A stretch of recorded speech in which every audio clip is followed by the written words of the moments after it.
Warning: our YouTube channel and its videos may contain scenes, language, and content that may not be appropriate for all audiences. These videos include surveillance footage, undercover pursuit of suspects, actual police and rescue operations, and fearless confrontations. If you do not approve of the content, please do not watch our videos. If you wish to continue, we strongly advise that you proceed with caution.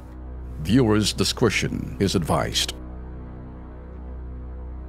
Dalawa hong nurse ang muli hong nakauwi sa Pilipinas matapos po silang maloko ng kanila pong ahensya. Last week lang yan. Natatandaan ninyo yan. Last week lang. Ito yung JAPEX. Of course.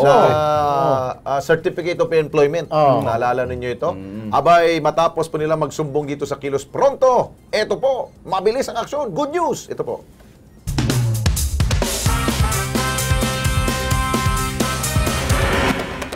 A 23 ng Mayo nang lumapit sa Kilos Pronto sina Marlene Espinosa at Naida Season upang hinga ng saklolo ang kanilang mga anak na sina Karen Espinosa at Charmaine Season, mga nurse na nagtatrabaho sa Saudi Arabia.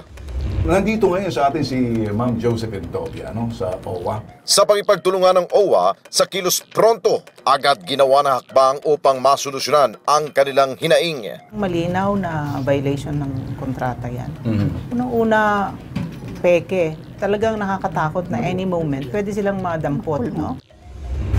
Imbis na gawa ng solusyon ay puro palusot ang ginawa ng ahensya. Sinasabi na nga ng iyong mga biktima, umaming ka na, ang tigas ng bumbuna mo, mamaya gagawin kong lubid to, ibibitay kita rito. Ay, ito. Si Erwin to ano? Ha? Kung aabutin ka lang ng sapatos ko, sinapatos ko na yung bunganga mo. Sobra. Napakasinungaling mo. Sinabi na nga nung dalawa, peke, ha?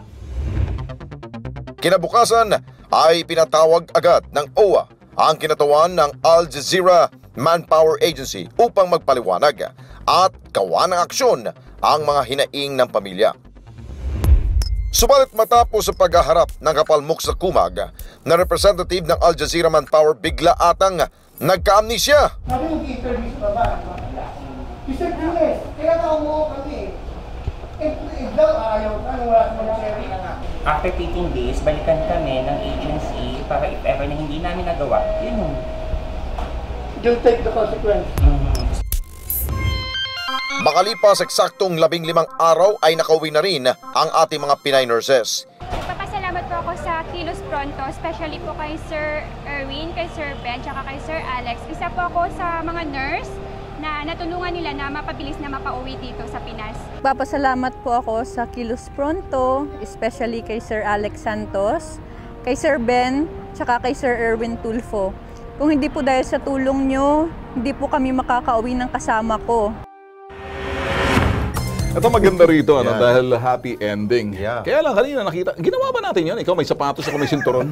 Papaayos ko sana yung sapatos ko, natanggal kasi yung pako. Alam mo naman kasi pag sapatos ginamitan mo, parang pinakamababang uring tao ka sa mundo. Ganon sa Arabo, di ba? Pangalan na lang kagad, Al Jazeera, Pekendos na.